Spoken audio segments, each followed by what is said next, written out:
남북 모두의 평화와 공동의 번영과 민족의 영원인 통일을 우리 힘으로 이루기 위해 담대한 발걸음을 시작했습니다.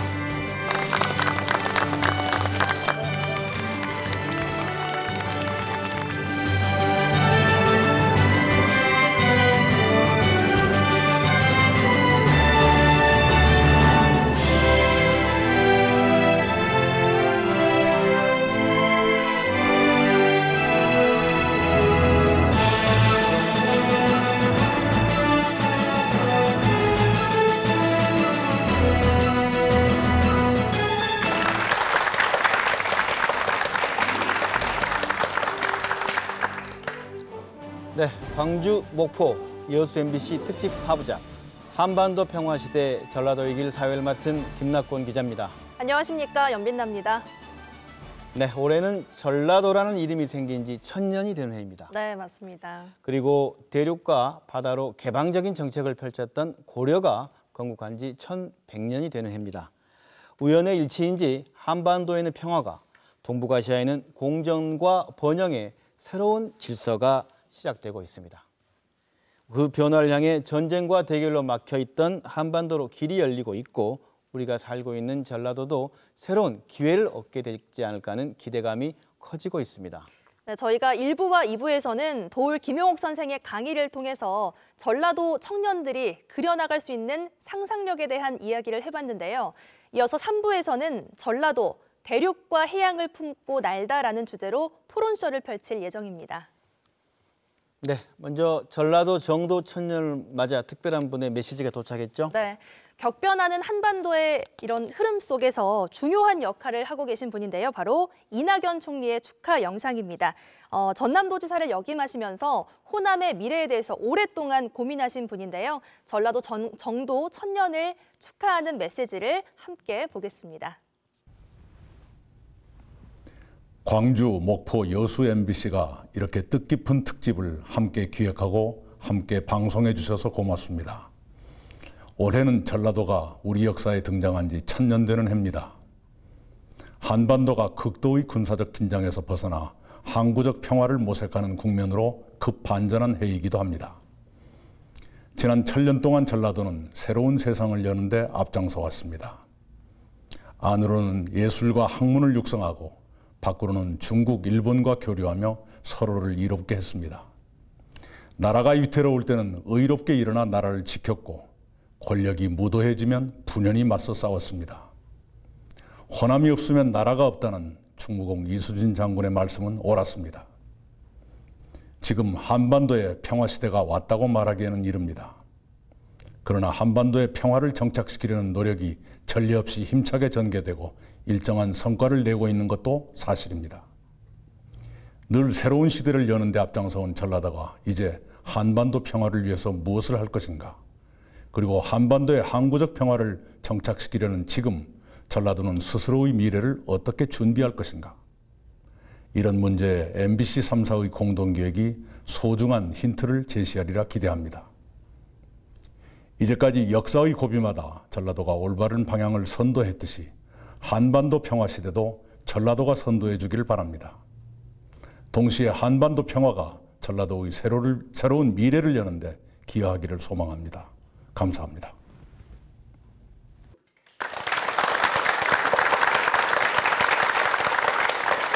네, 길 하면 흔히 우리가 도로, 철도, 항만 등 물리적인 길을 얘기하기도 하고요. 어떤 방법을 해결하는 방법으로서 길을 은유적으로 표현하기도 합니다. 오늘 이 시간에는 우리의 목표는 전라도로 향하는 물리적인 길 이야기를 재밌게 해보는 겁니다. 토론에 참석하신 분들 그리고 이 자리에 함께하신 모든 분들께서 시청자들에게 손에 꽉 잡히는 길 이야기를 해주시기를 부탁드립니다. 네, 오늘 다양한 방면의 길 전문가들과 함께 이야기를 나눠볼 텐데요. 먼저 전문가분들 소개해드리겠습니다. 민영배 청와대 자치발전 비서관님 자리하셨습니다. 반갑습니다. 네, 한국철도기술연구원의 나이승 원장님 나오셨습니다. 네, 안녕하십니까. 전남발전연구원장을 역임하신 동신대 관광경영학과 이건철 교수님 참석하셨습니다. 안녕하십니까. 네, 동국대학교 유라시아 실크로드 연구소장님이신 윤명철 교수님 나오셨습니다. 안녕하세요. 순천대 김명수 명예교수님 자리하셨습니다. 네, 반갑습니다. 네, 이번에 현장 전문가님 모셨는데요. 먼저 오토바이로 유라시아 대륙을 횡단하며 새로운 길을 내고 있는 탐험가이자 세계 탐험문화연구소를 이끌고 있는 김영국 소장님 나오셨습니다. 예, 반갑습니다. 네, 네, 전남문화관광재단 관광마케팅팀의 김용훈 팀장님 자리하셨습니다. 안녕하십니까. 네, 해양길을 통해 무역 활로를 넓히고 있는 성산기업 신양수 대표님 나오셨습니다. 안녕하십니까. 네, 또 새로운 시각의 역사 교육으로 학생들에게 세계를 인식하게 도와주는 선생님이자 대세 세계사의 저자이신 한빛고 김용남 선생님 자리하셨습니다. 안녕하십니까. 이번엔 한꺼번에 소개해 올라갈 것 같은데 올여름 시베리아 횡단 역사를 직접 타고 그 현장을 다녀온 전남 지역 고등학생들 한꺼번에 모셨습니다. 반갑습니다.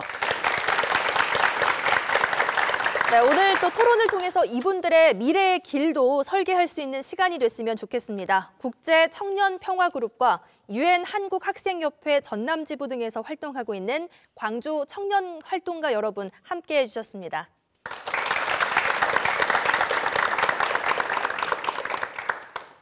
네, 이제 본격적인 토론 길 이야기를 해보겠습니다. 최근 남북한 문제를 풀어가는 걸 보면 남북의 정상들이 가장 먼저 평양 공동선언에서 보듯이 첫 단계 해법으로 철도와 도로 같은 길의 연결을 먼저 들고 나왔습니다. 다소 좀 추상적인 질문으로 시작할 수 있겠는데요. 각자 오늘 출연자분들 한 분 하나하나가 길 하면 내가 전문가라고 하신 분들인데 이렇게 질문해 보고 싶습니다. 나는 길의 중요성을 이렇게 본다. 왜 길이 주목돼야 하는가라는 얘기로 좀 시작한다면 추상적인 질문이니까 답변을 잘 좀 해주십시오. 먼저 이건철 우리 교수님 어떻게 길의 중요성? 예, 이 요즘 키워드가 이제 평화 번영 아니겠습니까? 저는 이제 거기에 평화보다는 번영 쪽에 관심이 많이 가는데 번영은 상생이 결국은 상생이죠. 상생은 상호간의 인물적 교류가 이제 필수적이기 때문에 길의 중요성이 그만큼 크다.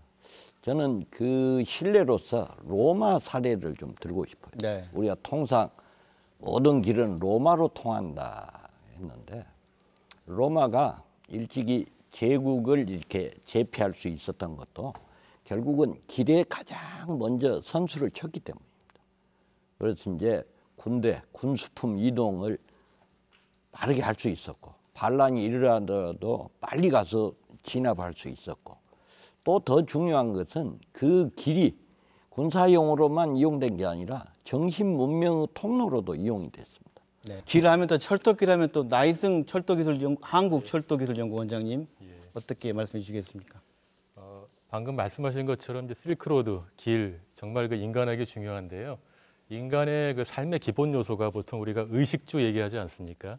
먹고 자고 입고 그러는 것인데 사실 그와 더불어서 정말 중요한 게 바로 움직이는 거죠, 그죠? 그리고 또 활동하는 것이고요.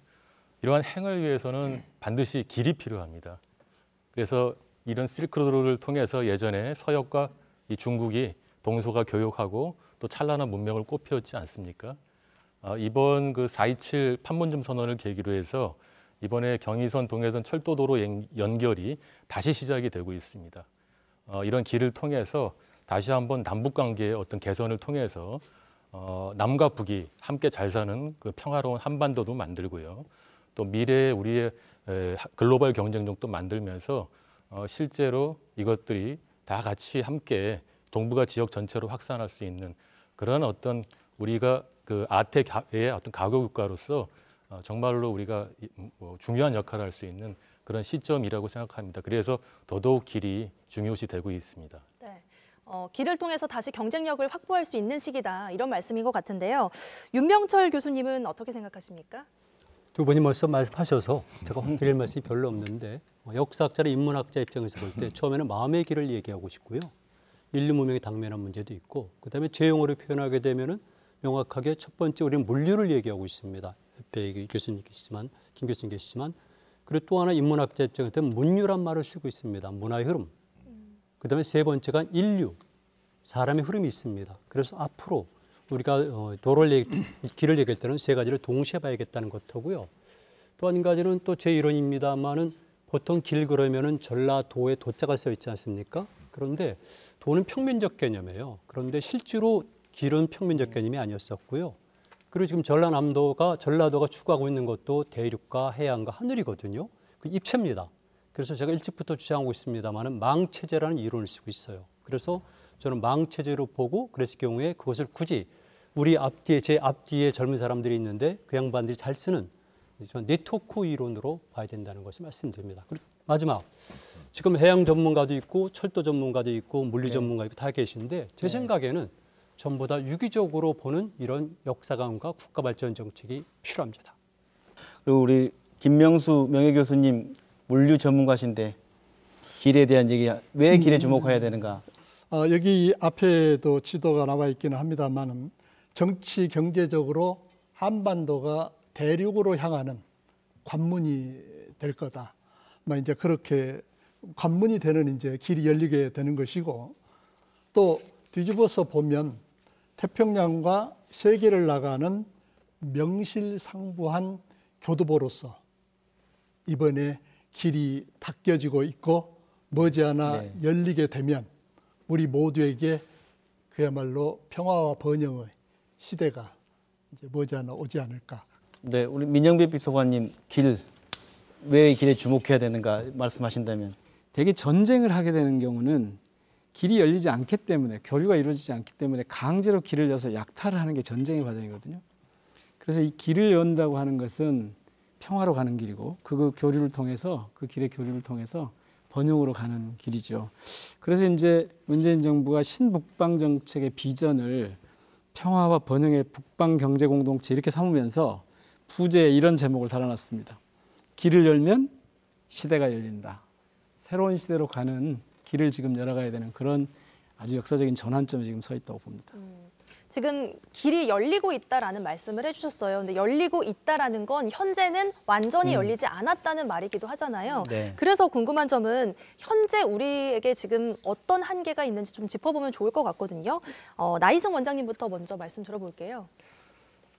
현재 남북 간의 어떤 철도 도로가 완전하게 연결되어 있지 않지 않습니까? 예. 그러다 보니까 우리가 섬나라와 같았고요. 그러다 보니까 저희들이 주로 이제 해양권으로 이런 그 무역이나 교류나 경제 활동을 해왔습니다. 물론 그동안에 저희들이 그 경제 활동과 경제 성장을 통해서 만불도 만들고 또 중국과의 어떤 그 시장을 개척함으로써 이제 3만불까지 와 있는데요. 사실 3만불에서 지금 10년간 정체되어 있습니다. 뭐 이런 것들이 사실 신흥시장을 개척하거나 또는 우리의 경제 공간이 작기 때문에 일어나는 일인데요. 이런 남북 간 연결을 통해서 사실 대륙 경제권과 바로 연결할 수 있는 그런 기회를 우리가 가질 수 있는 것이거든요. 그래서 이런 길을 통해서 그동안에 저희들이 어떻게 보면 좀 닫힌 폐쇄적인 영토였다라고 하면은 이제는 열린 영토 개념으로 한반도를 발전시키고 또 우리의 경제 공간들을 넓혀가야 될 그런 시점이라고 봅니다. 네. 윤명철 교수님, 그동안 역사 속에서 길은 어땠습니까? 좀 닫혀 있었잖아요. 지금 많은 분들이 우리 역사를 좀 오해하고 있는 경향이 있는데 네. 조선시대 500년이 우리 전 역사는 아니거든요. 조선시대는 사실은 길이 막혔습니다. 그러다 보니까 폐쇄적이고요. 정보가 차단이 돼 있었고 그리고 대체적으로 산업을 억제하면서 당연스럽게 상업도 발전하지 않았고 그러다 보니까 농경위제 사고를 했었고 농경산업이 있었고 그다음에 백성들은 가난할 수밖에 없었던 거죠. 목포를 제가 한번 사례로 들어보겠는데 목포가 일제시대 때는 전국 3대 항만이었고 네. 전국 6대 도시였습니다. 그런데 근대화되면서 목포가 전국에서 가장 심하게 좀 길에 있어서 좀 홀대를 받았어요. 지금도 호남선의 종점은 목포인데 호남 고속도로, 호남 고속철도가 지금 완공이 돼 있지 않습니다. 당연히 그렇죠. 네. 목포가 활력을 잇는 것은 아주 당연하다. 그래서 아까 우리 윤 교수님도 강조하신 길이 막히면 가난해진다. 활력을 얻을 수밖에 없다. 우리 한반도를 중심으로 주변국의 길 상황을 한번 보면 거기도 똑같이 닫혀 있는지 한번 궁금합니다. 중국은 실질적으로 해양 국가는 아니었습니다. 아까 민 선생님 말씀하셨지만은 내륙지향적 국가였었고요. 해양이 아니라 운하를 많이 사용했습니다. 다만 그래도 해양 활동은 활발했던 것이죠. 그런데 이제 중국이 해양 국가를 주장하기 시작한 거고 그것이 1대1로 전략 중에서 1로 전략이 되겠습니다. 그런데 아직은 중국은 부족합니다. 그래서 계속해서 지금 여기 나 선생님도 계시고 다 계셔가지고 제가 말을 생각했습니다마는 중국이 유라시아 전역을 향해서 철도망 건설이라든가 제가 현장에서 확인하듯이 도로를 막 건설하고 있습니다. 러시아는 지금 미국 때문에 주춤하고 있습니다만 역시 동아시아 지역에서 이미 푸틴이 대집권하면서 2012년도부터는 뉴 실크로드라는 전략 용어를 쓰고 있습니다. 그러다 보니까 지금 푸틴 정부도 계속해서 동쪽에 신경을 쓰는데 다만 지금 미국의 힘이 해가지고 주춤하고 있지만 기본적으로 러시아도 교통망을 확충시키고 있고 이것이 실현이 되진 않았습니다만은 지금 일본과 러시아 사이에도 영토 분쟁은 있거든요. 그런데 그럼에도 불구하고 푸틴 정부가 또 제안한 것 중에 하나는 사인을 통해 가지고 홋카이도의 JR과 연결시키겠다는 그런 구상도 했다는 거죠. 이랬을 경우에 많은 나라들이 각각 유라시아 또는 동쪽 유라시아에서 교통을 확장시키기 위해서 엄청나게 애를 쓰고 있다는 겁니다. 그랬을 경우에 우리는 늦은 거죠, 사실은. 지금 윤명철 교수님 말씀 중에 꼭 우리가 놓쳐서는 곤란한 대목이 하나 있는데요. 이 1대1로는 중국을 위한 일방적인 길놓기의 성격이 강하거든요. 네. 그래서 이제 이걸 어떻게 극복해 갈 거냐 하는 게 저희들한테 주어진 과제이고 교역이 되고 교류가 되고 이 길이 특정 세력과 특정 국가와 특정인을 위한 길이 아니고 이른바 공유제로서 공동 이해에 복무하도록 하는 그런 관점에서 보면 사실 우리가 남북의 길을 열구려고 하는 이거는 중국이 갖고 있는 그 1대1로 정책의 그 중국 주도성, 우리로 보면 의존성이죠. 이걸 좀 돌파해 나가면서 저 유라시아로부터 한반도까지 교류와 교역이 활발하게 이루어질 수 있도록 하는 12년 전에 저랑 시베리아 횡단 열차를 타고 이 길 관련을 취재하셨어요. 그렇죠? 예. 시베리아 횡단철도를 이렇게 취재하면서 느꼈던 것들 좀 몇 개 첨언해서 이렇게 말씀을 드리면 가장 그 오른쪽에 우리 한반도가 있고요. 요 밑에요. 네. 그리고 이 유라시아 대륙이 있는데 다양스럽게 한반도는 러시아의 이와 같은 그 시베리아 횡단철도와 이 중국 철도가 다 같이 연결이 되어 있습니다. 그렇기 때문에 우리가 남북로 협력이라든가 남북중 협력을 통해서 이러한 길을 한 길이 아닌 다양한 루트 길을 개발함으로써 사실은 우리 비서관님께서도 말씀하셨듯이 어떤 공동의 이익을 창출할 수 있는 그러한 어떤 그 장이 되어야 된다 이렇게 말씀을 드리고 싶고요.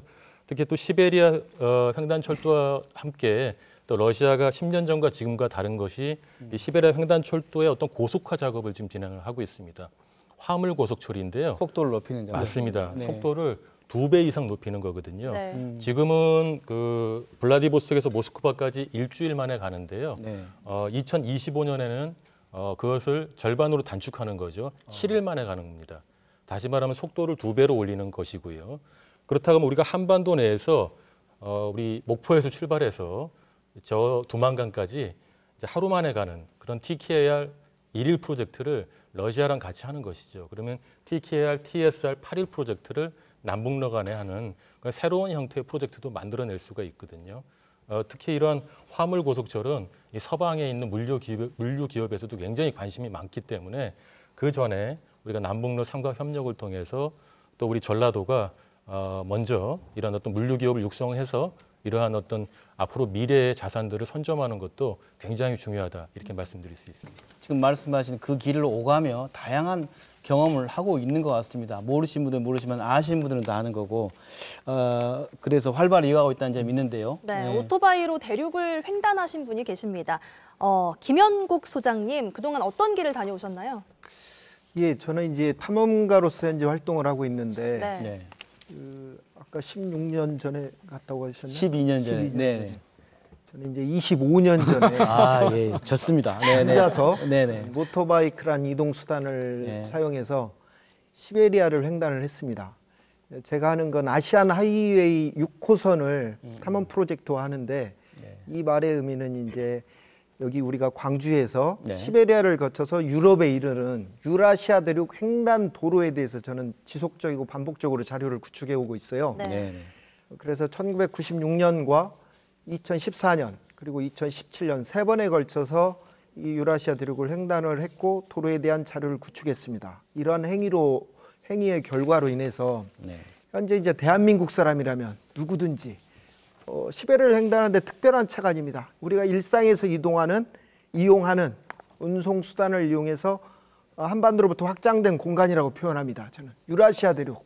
적어도 그냥 바이칼 마실 한번 갔다 올까라고 누구나 말할 수 있는 대륙 횡단 도로에 대한 자료를 구축하는 결과를 만들어냈습니다. 얼마나 걸리나요?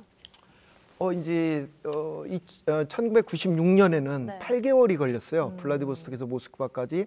그다음에 2014년에는 여기 광주에서 시베리아를 거쳐서 네덜란드 암스테르담까지 갔다가 다시 또 육로로 돌아왔어요. 그게 25,000km 정도를 했는데 5개월? 근데 개월 수는 중요하지 않습니다. 네. 어떤 내가 컨셉을 가지고 있냐가 중요한 거고요. 2017년도에는 이제 제가 9명의 바이커들을 모아서 바이카로수는 블라디보스톡에서 4,000km 정도 돼요. 그래서 4,000km의 의미는 우리가 이제 금요일부터 쉬잖아요. 네. 그래서 셀러리맨들을 기준으로 했을 때 연차 휴가를 보통 14일 정도 얻었다고 볼 때 우리 유라시아로 마실 한번 갔다 올까 했을 때 4,000km 정도를 14일이면 갔다 올 수 있겠더라고요. 그래서 우리가 사용하는 마티스, 뭐 오토바이 이런 걸 이용해 갖고 바이칼 정도는 마실 갔다 오자. 요거에 대한 구체적인 자료를 구축해 왔습니다. 처음에 횡단하실 때 분위기는 어땠어요? 제가 처음에 횡단했던 게 이제 1996년이고 이 96년에 모토바이크를 이동 수단으로서 시베리아를 하는 행위가 세계 최초로 기록으로 되어 있는데 이 말의 의미는 이제 그만큼 많은 어려움도 있었다는 뜻이에요. 아시겠지만 1991년도 12월 달에 소비에트가 무너졌습니다. 소비에트 한 나라가 무너졌다는 건 그 나라한테 절망에 가까운 고통들이 옵니다. 그런데 이제 서방 세계나 저에게는 기회의 땅이었죠. 왜냐하면 우리는 이미 창고에 어마어마한 물건들이 쌓여 있었고 팔을 수 있는 물류 이런 시장이 필요했죠. 근데 소비에트가 무너짐으로 인해서 우리한테는 새로운 시장이 되었고 시베리아면 우리가 부정적으로 많이 생각했죠. 춥다고 생각하고 그 두터운 눈 카펫을 열면 지구 자원들이 묻혀 있죠. 그래서 저에게나 서방 세계에는 기회의 땅이었습니다. 그 기회의 땅을 저는 25살 때 접했죠. 그래서 청년 이꼬르 행동이다. 그래서 저는 시베리아로 가서 내가 직접 기회를 확인해 봐야 되겠다 했고 그게 모터사이클이 되었고 횡단하면서 제가 겪었던 건 기회의 가능성들을 봤지만 그 나라가 무너지면서 많은 부작용도 동시에 봤어요. 블라디보스톡에서 모스크바까지 제가 횡단을 함으로 인해서 8개월이 걸렸는데 시야가 한 12,000km. 지금 이제 대륙길 얘기하다 보니 대륙길 경험하신 얘기 혹시 여기 중에서 김용남 선생님 그쪽 길 다녀오셨던가요? 네, 저도 다녀왔어요. 얘기해 주시면 다녀온 경험을 얘기해 주시면. 네, 시베리아 횡단 열차 타고 이제 저 상트페테르부르크까지 쭉 갔었는데 며칠 걸린가요, 거기? 예, 저는 이제 한 2주 정도 걸렸죠. 네. 예, 그리고 이제 올 때는 사마르칸트, 부하라 이런 이제 사막길 쪽을 거치고 그다음에 그 파미드 고원을만 이제 이렇게 횡단하고 돌아왔었습니다. 참 많이 바뀌어요, 진짜. 굉장히 놀랐던 게 한 몇 년 전만 해도 정말 그쪽 여행하기 힘들었다고 그래서 저도 긴장을 했는데 가봤더니 한국 여행하는 것만큼 편합니다. 예, 그 사이에 그냥 그만큼 이제 여행객을 위한 인프라가 만들어진 거죠. 네. 우리 아이들이요 최근에 한반도 정세 변화에 굉장히 관심이 많습니다. 사실 전까지 우리 아이들 사이에서는 해일 조선이란 말이 일상화되어 있잖아요, 솔직히. 그래서 해일 조선 탈출만이 답이다, 뭐 이런 자조적인 얘기를 하고 그랬는데 이제 이 남북 관계, 그다음에 이 대륙과 연결 이것이 이제 드디어 해일 조선을 극복할 수 있는 어떤 계기가 되지 않을까 이런 기대가 학생들 사이에서 널리 퍼집니다. 학생들의 그 어떤 시사 얘기를 하다 보면 다른 분야에 대해서는 아이들이 좀 시큰둥하더라도 이 남북 문제, 통일 문제가 나오면 각자 아이들이 다 백가쟁명식의 의견을 펼칠 수 있습니다. 그만큼 그쪽 분야에 대한 관심이 크다는 것이고 이제 통일 이후를 벌써 생각해서 나는 통일 이후에는 이쪽 분야가 유망할 거기 때문에 이런 식의 직업을 준비해 보겠다는 학생들도 적지가 않습니다. 통일에 대한 기대치는 어떤 의미에서는 저희 기성세대보다는 우리 아이들이 훨씬 더 크다고 볼 수 있을 것 같고요. 그 기회를 만들어줄 것이 저희들의 책임이 아닐까 생각합니다. 또 여기 앉아있는 우리 지역의 고등학생들도 올여름에 유라시아 대륙을 다녀왔다고 합니다. 어떤 여행을 하고 왔는지 좀 들어보고 싶은데요. 어떤 학생이 말해줄까요? 네, 저는 전남 독서토론열차학교 4기 여수 부영여자고등학교 1학년에 재학 중인 이수정이라고 합니다. 저희 전남 독서토론 열차학교는 7월 25일부터 8월 10일까지 16박 17일로 중국, 러시아, 몽골 이렇게 3개의 나라를 다녀왔는데요. 목포에서부터 시작을 해서 인천을 거쳐서 중국 단동, 그다음에 지반, 연기를 가면서 이제 고구려의 발자취를 따라 걷고 그리고 러시아로 넘어가서 우스리스크, 블라디보스토크에서 열차를 타고 이르쿠츠크까지 가면서 고레인 강제 이주에 대한 생각을 하면서 갔고요. 그리고 몽골에서 거기서 다시 종단 열차를 타고 몽골로 내려와 가지고 테르지랑 울란바토르를 거쳐서 다시 인천으로 이렇게 오는 여정을 진행을 했습니다. 궁금한 점은 가기 전과 갔다 와서 어떤 생각이 제일 달라졌는지가 궁금하거든요. 일단은 저희가 많은 것을 이제 거기서 보고 왔잖아요. 광개토대왕비도 직접 제 눈으로 보고 왔고 장군청도 직접 보고 왔고 발해 성터도 직접 보고 왔고 그런 거를 직접 보고 오니까 역사를 보는 눈이 달라졌다고 해야 되나? 그냥 먼 얘기만 같았던 역사가 진짜로 있었구나. 진짜로 그것이 존재했고 우리가 그런 역사를 살아왔구나라는 거를 느낄 수 있었습니다. 네, 사기 전남 독서토론 열차학교 창평고등학교 재학 중인 1학년 한윤성입니다. 먼저 여기 계신 길 전문가분들이요, 그 경제적 의미, 사회적 의미 그리고 물리적 의미의 길을 주로 말씀해 주셨는데요. 저희는 열차학교에서 이제 미래를 향한 길, 좀 더 은유적인 의미의 길을 개척하고 온 것 같아요. 저희가 그 열차학교에서 수많은 토론들을 했어요. 중국에서 이제 저희 아까 고구려 역사 같은 걸 봤다 했는데 거기서 동북공정 같은 걸 배우고 이제 그래서 저희가 역사를 억울하게 많이 뺏겼다는 사실을 알고 그 역사를 되찾아오기 위해서 우리는 어떤 미래를 만들어 가야 하는가. 지금 4차 산업혁명 시대에서 저희가 지금 진행하고 있는 자본주의 체제는 계속 유지되어야 하는가. 이런 그런 걸 기차 안에서 네. 그런 여러 가지 토론들을 진행하다 보니까 자연스럽게 저희들이 어떤 미래를 만들어 가야 하는가 그런 것에 대해서 잘 알게 됐어요.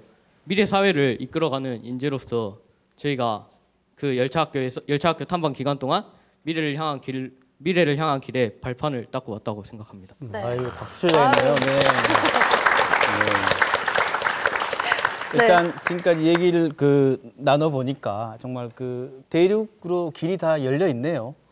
어쩌면 저희가 그 열린 길을 모르고 있다고 볼 수도 있고, 그렇다고 한다면 여쭤보고 싶은 건 길을 여는 건 결국 서로 간에 무언가 도움이 되는 어떤 경제적 파이가 커지든 무언가 서로 주고받을 게 있건 이런 것 때문에 열리는 거 아닐까 싶은데 이 얘기에 대해서 얘기해 주시다면 어떤 분이 먼저 얘기해 주실까요? 가장 대표적인 사례가 유럽 사례를 들 수가 있습니다. 네. 잘 아시다시피 유럽이 EU로 통합의 어떤 출발점은 그 석탄 철강 공동체 아니었습니까? 네. 그러니까 유럽에서 1차 대전, 2차 대전을 거치면서 더 이상 유럽에서는 피를 흘리지 말아야 된다. 전쟁이 재발되지 말아야 된다. 이런 것들이 국가 간에 굉장히 그 컨센서스가 강했거든요.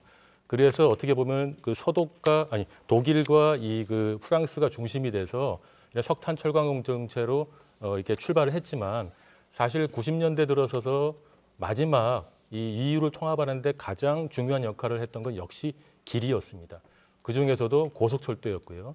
잘 아시는 프랑스의 떼제베와 독일의 이체가 사실 전 유럽을 다 네트워킹을 했거든요. 그러면서 이 지역을 시공간적으로 압축시키고 그러면서 인적 교류, 물적 교류를 굉장히 활발하게 만들어서 이 지역을 통합하고 그 통합을 통해서 사실 EU라는 커뮤니티, 공동체를 만들어냈거든요.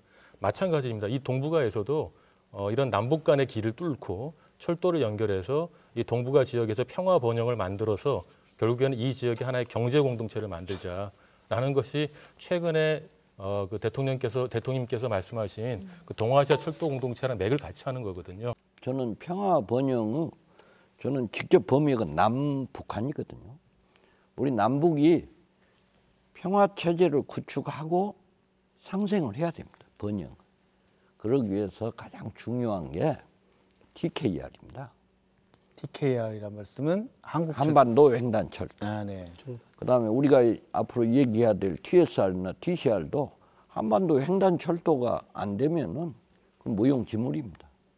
철도라고 하는 것이 되게 효율적인 운송 수단이거든요. 뭐 전문가 앞에서 제가 네. 그런데 그렇게 해서 이 평화 체제가 되면 말씀드린 그 번영의 길, 평화의 길 이게 이제 열리는 거죠. 그 말은 다른 말로 하면 남북 철도 연결은 사실은 우리 경제 영토를 확장하는 것이 되는 거죠.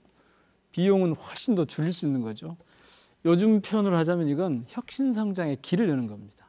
그래서 당연히 이 철도로부터 시작하는 거고, 특히 중요한 건 저는 이 대목이라고 봐요. 불가역성. 그러니까 이제 개성 가는 길을 열어놨는데 정권이 마음에 안 들면 이거 닫아버렸단 말입니다. 근데 철도를 연결해 놓으면 폐쇄 가능성이 훨씬 더 줄어드는 거죠. 현재 우리가 물류를 수출할 때 부산항이나 광양항에서 배로 실어서 네. 러시아로 가죠. 예, 거기에서 지금 시베리아 횡단철도 물류와 연결되는 겁니까? 맞습니다. 그것하고 방금 말씀하신 한반도의 종단 열차가 TKR 생겼을 때하고 어떤 이익의 차이가 남북 간에 다른 게 어떤 게 있습니까? 설명해 주신다면. 간단하게 설명을 드리면요. 지금 러시아로 가는 특히 모스크바라든가 일부 동유럽으로 가는 화물들이 남북 간의 철도가 연결되어 있지 않기 때문에 부산에서 출발해서 블라디보스톡으로 가서 거기서 다시 이제 철도를 타고 가고 있거든요. 배로. 아까 말씀드렸듯이 이 해운으로 이 블라디보스톡까지 갈 경우에는 시간이 한 이틀에서 최장 5일까지 더 소요가 됩니다.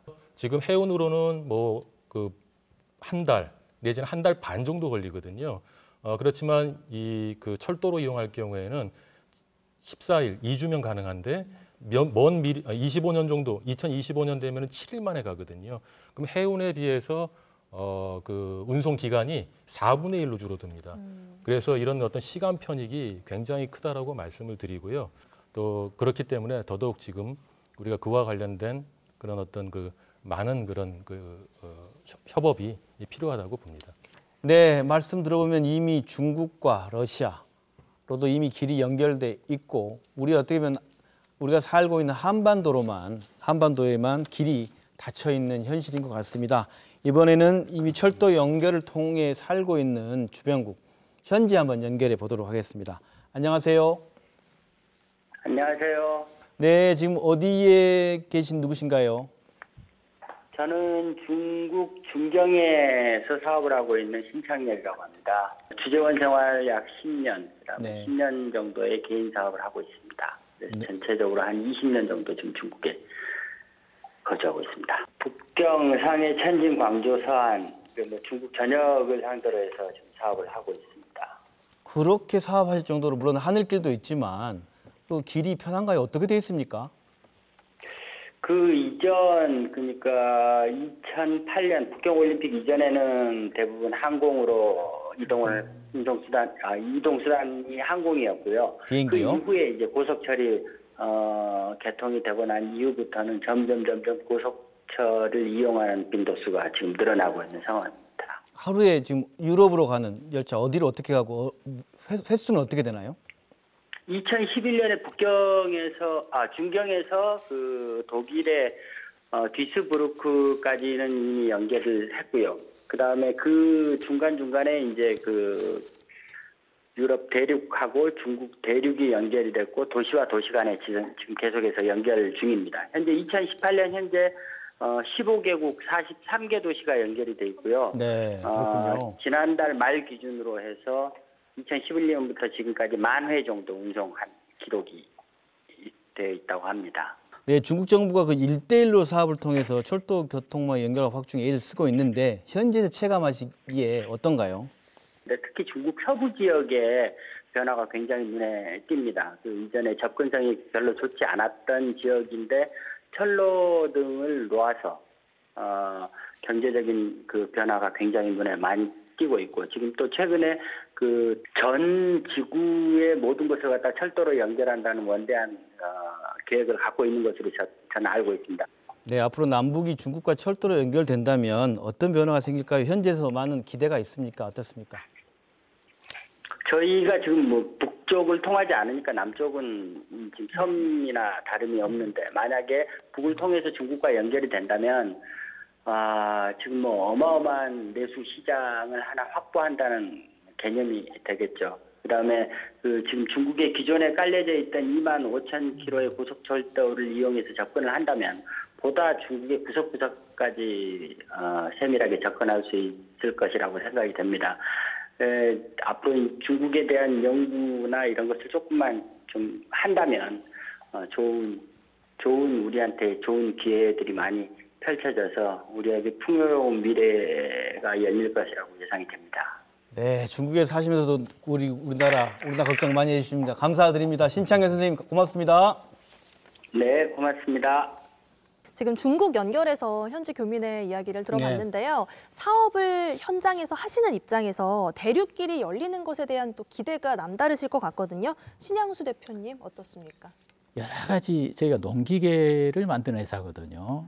근데 우리나라에서도 굉장히 소외를 받다 보니까 제가 일찌감치 이제 해외 동남아 쪽으로 나가서 22년 동안 이제 해외에서 이제 줄곧 사업을 하게 됐는데 지금 현재 이 전라도 쪽이 나오는 농산물이라든가 또 여러 가지 어떤 그 가공 또 그 수산물 이런 것들이 저희들이 동남아 이 사업을 하다 보면은 굉장히 그 고품질 쪽으로 판매가 가능하거든요. 지금 이런 이 버섯 같은 경우도 동남아 전역의 마트에 우리 그 어떤 뭡니까 장흥에 나오는 표고버섯 또 그 팽이버섯, 양송이버섯 이런 부분들이 고급 마트에 쫙 깔려 있습니다. 이런 게 전부 다 항공으로 가는데 그 무한 공항이 빨리 활성화돼야 된다는 것. 뭐 인적 교류만 활성화되는 게 문제가 아니고 이런 그 전라도에 나오는 아주 고품질 농산물이라든가 그 수산물 이런 것들이 그 동남아 쪽으로 됐든 중국이 됐든 또 그 일본이 됐든 이게 나가야 되는데 지금은 전부 다 인천공항을 통해서 가다 보니까 물류비도 많이 막히고 네. 이런 부분들이 조금 이제 이거는 이제 그 정책 그 당국자들이 이제 해야 될 일이겠지만은 어떤 경상도나 그 경상남도나 경상북도는 동남아 쪽에 그 수출 인큐베이터 기업을 위한 인큐베이터 사무실을 개설을 하고 활발하게 지금 동남아 쪽에 그 뿌리를 내리고 있는데 전라남도는 전혀 그게 돼 있지 않고 지금 전라남도에 어떤 그 무역 진흥과도 없이 수출 팀이 두 팀이 있다가 한 팀으로 절하더라고 지금 한 팀이 하고 있습니다. 그것도 한 팀 5명이 하고 있습니다. 그러니까 저희 그 경제 주체들이 보면은 이 전라남도가 지금 이 수출을 하려고 하는 것인가 답답할 때가 많이 있습니다. 네, 길에 대한 기대감 듣고 곧바로 해양 얘기를 해야 될 것 같아요. 우리 그 관광 쪽에서도 길에 대한 그 열린 길에 대한 기대감이 있을 텐데 어떻습니까? 네, 맞습니다. 관광은 우선적으로 얘기하면은 여행이라는 게 각 나라의 문화의 그 친숙성과 그 동질성 그리고 유사성이 여행지 선택하는 가장 중요한 포인트거든요. 네. 근데 그렇게 봤을 때 일단은 아까 철길을 말씀을 해주셨어요. 죄송합니다. 그 철길을 말씀해 주셨고 철길이 열리고 또 하늘길이 열리고 바닷길이 열리는 게 모든 게 다 아우러진 관광이거든요. 근데 우선적으로 철길이 열렸을 때 그 중국의 그 대륙의 실질적으로 아까 인근에 있는 베이징, 뭐 선양, 장충, 하얼빈 이런 중국의 철길이 열리게 되면 그 인근에 있는 아까 제가 말씀 4개 지역이 약 1억 명이 넘는 인구거든요.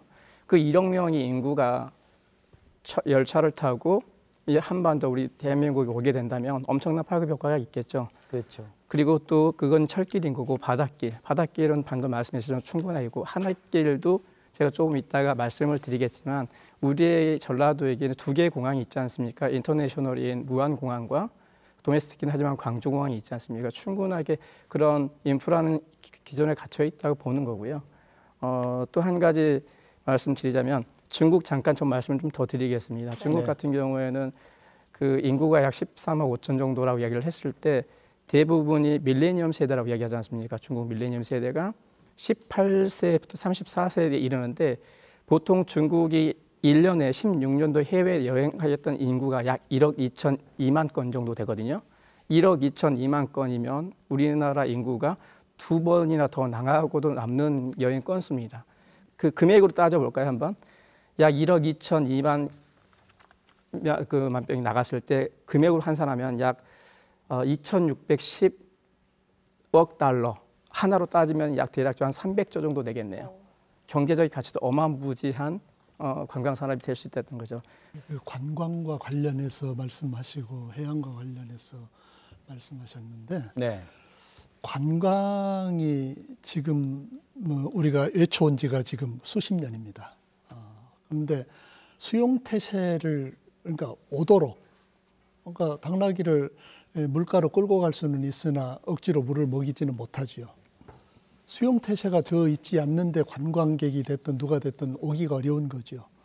이번을 계기로 이제 새롭게 열리는 길을 계기로 해서 총체적으로 수용태세를 재정비하는 게 필요하겠다. 그런 생각이 좀 듭니다.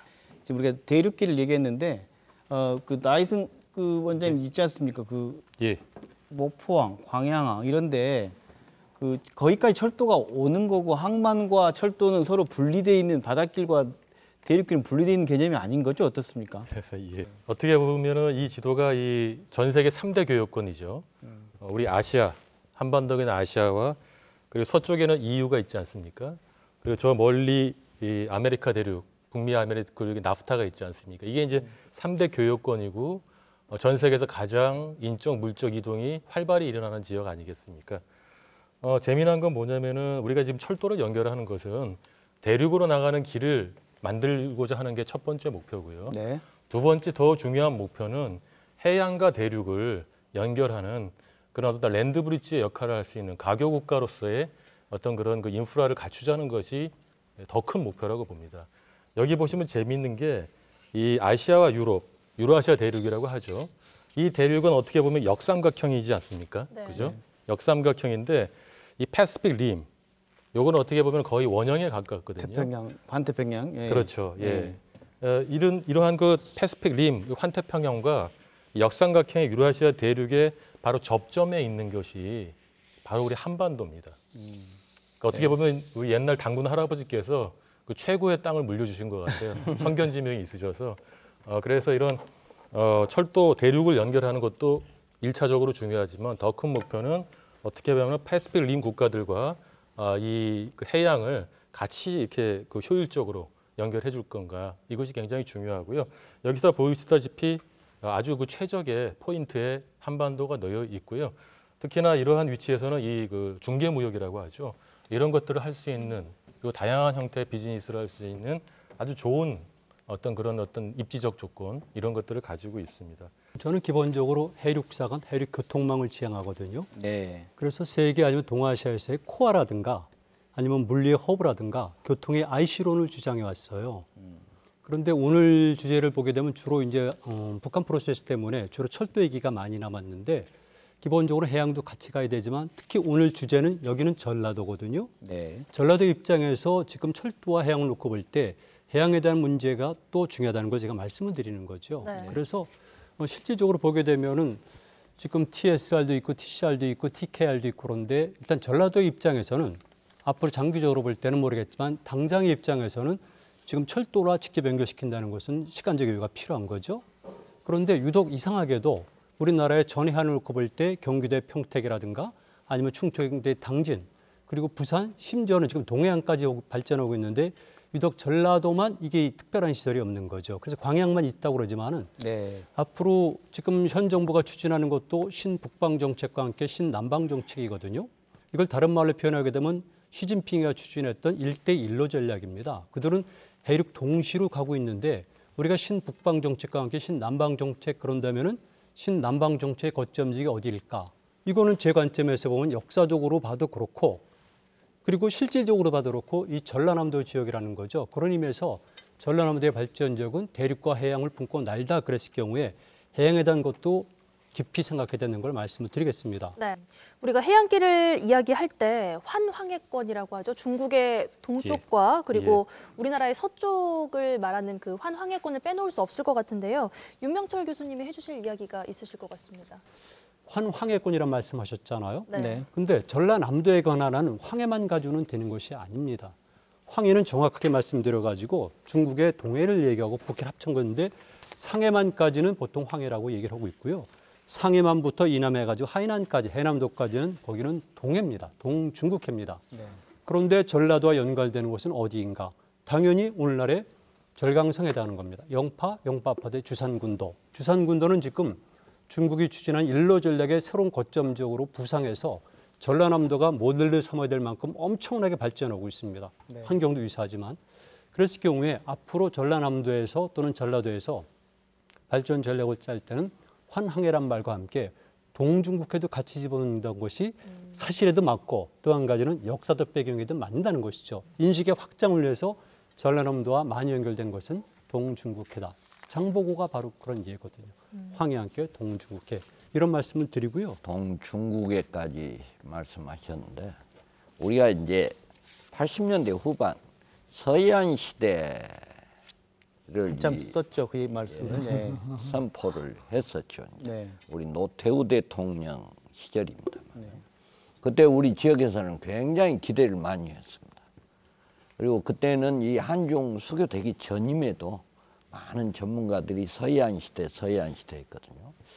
저는 이 평화 번영 따지고 이제 대륙과 해양을 품고 날다 해서 조금 범위를 우리 전라도로 좀 좁히기 위해서 네. 제2의 서해안 시대를 우리 문재인 정부에서 좀 열어줬으면 좋겠다. 그렇죠. 그러니까 지금 산둥, 중국 지금 한황해권에 있는 산둥, 장수, 상해, 절강입니다.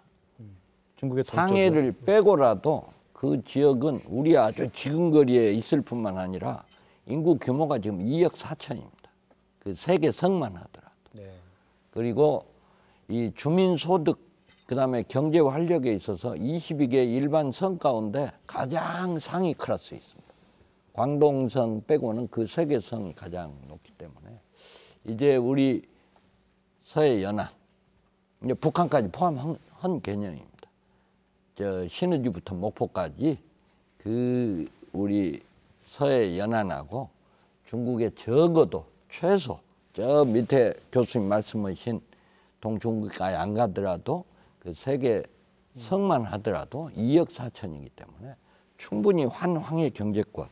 그래서 지금 엊그제 절강 성장 같은 경우는 벌써 전라남도가 이 교류를 맺은 지가 지금 20년 됐습니다. 20년 넘었죠. 그래서 성장이 직접 찾아와서 이 아까 이제 우리 대표님 말씀하신 친환경 농업 같은 경우, 그 다음에 이제 에너지 신산업 같은 경우, 민간 교류 확대하는 걸 아주 합의를 한 바가 있습니다.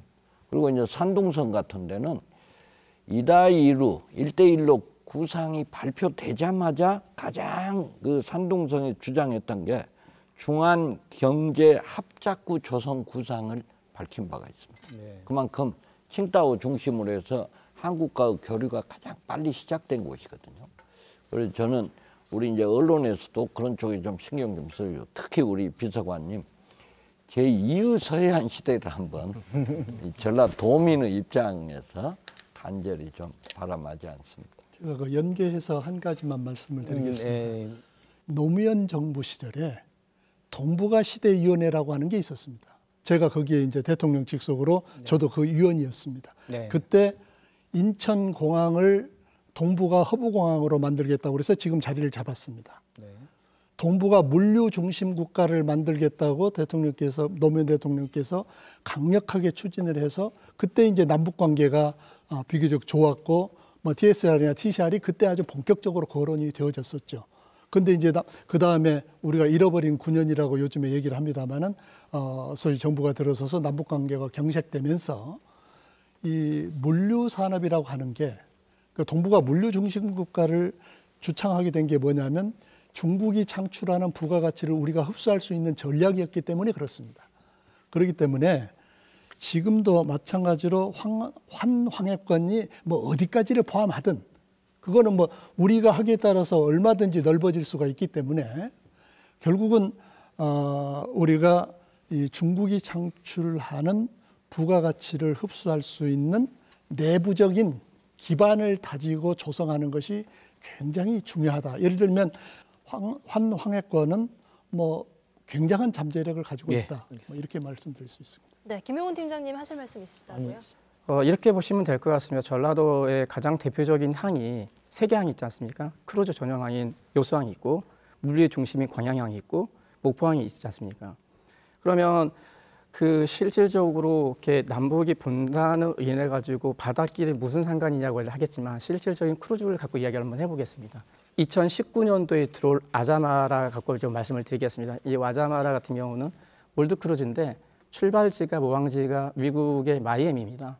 마이애미이고 실질적으로 148일간의 지금 저기 크루즈 항해를 하는데 크루즈 항해를 하면서 대표적으로 유럽을 거쳐서 이렇게 아시아 쪽을 오는데 아시아에서 보면은 인도의 봄바이, 싱가포르, 그 다음에 상해, 상해를 거쳐서 저기 우리 그 여수까지 들어오는 게 내년에 이제 들어올 예정인데요. 그만큼 148일 동안 항해를 하면서 이렇게 기항지를 거쳐서 갑니다.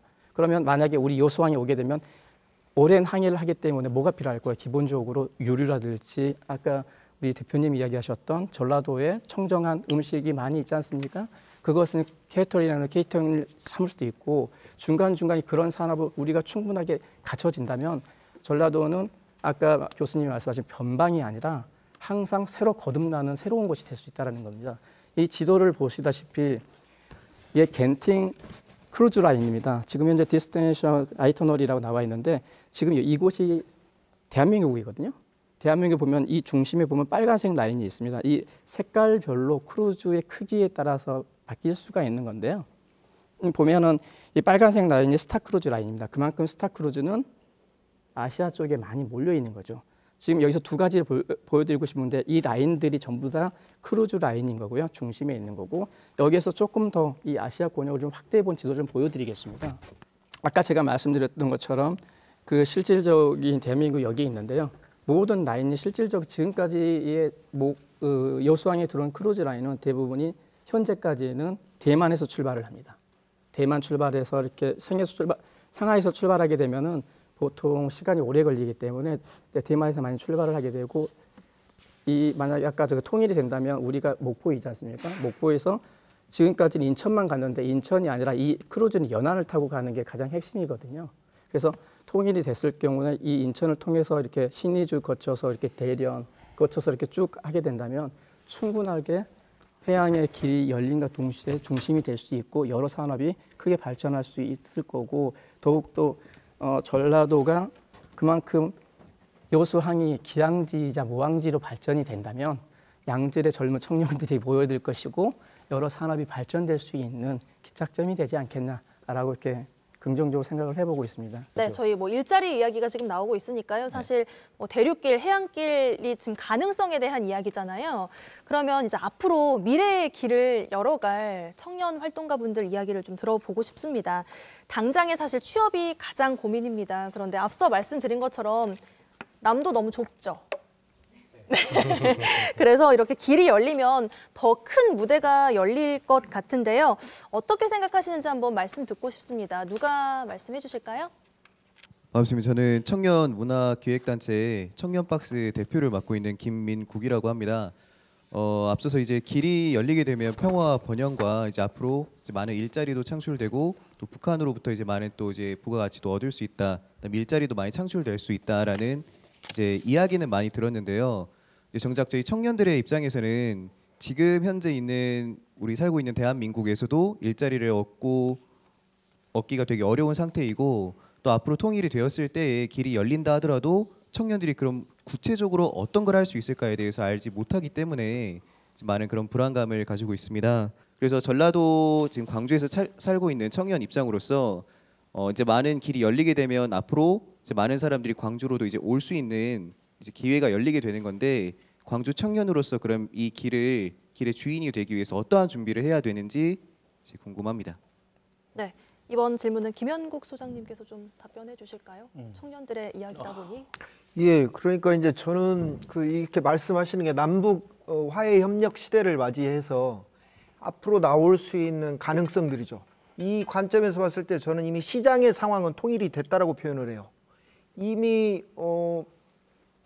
중저가 국내 항공사에서 블라디보스토크 가는 2시간 거리에 배가 뜨고 있고 동해시에서 블라디보스토크 가는 배가 있습니다.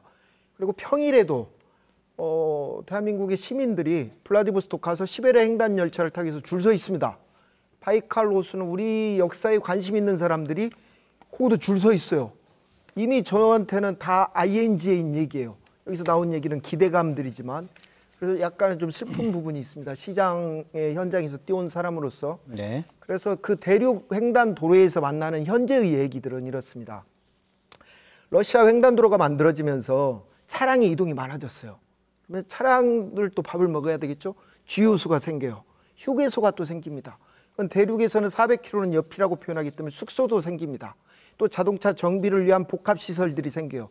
이 모든 것들이 저희들한테 젊은이들이 개척해야 될 사업 아이템인 거죠. 예로 들면 이제 제가 유라시아 대륙을 암스테르담까지 횡단하고 블라디보스톡으로 다시 돌아왔어요. 그래서 만난 예부겐이라는 청년이 하나 있어요. 그 예부겐이라는 청년은 책상 디자이너예요. 모스크바 유에 보면 야르슬라브리라는 아주 오래된 고도입니다. 여기 출신인데 블라디보스톡까지는 11,000km 정도 떨어졌어요. 여기에 와서 책상 보조물을 팔기 위해서 10,000km를 이동을 해왔어요.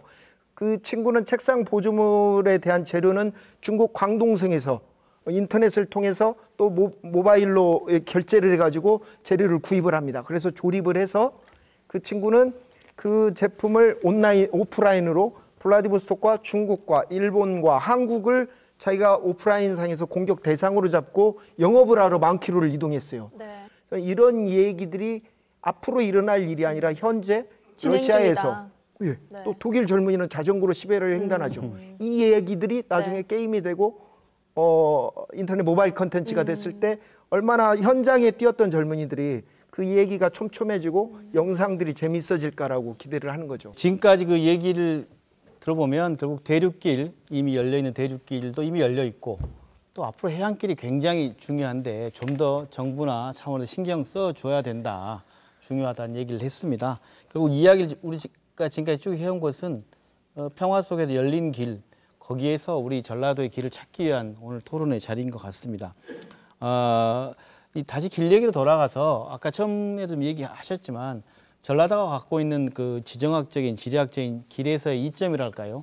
그 문제를 서로 좀 전문가 얘기 듣고 그다음 서로 얘기로 갔으면 좋겠습니다. 어떤 분이 먼저 얘기해 주실 수 있을까요? 여러분들이 보시는 것처럼 기온을 전후한 시대에 이미 절강성이라든가 복권성 지역과 교류가 있었습니다. 이 부분에서 처음에는 많은 분들이 주저했었는데 최근에는 전라남도 학자들을 중심으로 해가지고 제 학설을 인정하고 있고요. 개인적으로 말씀드리게 되면 제가 뗏목을 타고 여기서 출발해가지고 여기를 거쳐서 완도를 거쳐가지고 일본까지 간 적도 있고 흑산도를 직방해가지고 여기를 통과해서 간 적도 있고 그러거든요. 그러니까 선사시대에도 이 지역 간의 교류는 활발했다는 것인데 조금 전에 말씀드렸듯이 전라남도 학자들을 중심으로 해서 고고학적인 증거들을 찾고 있습니다. 이게 선사시대부터 이미 가능했었다는 것이고요.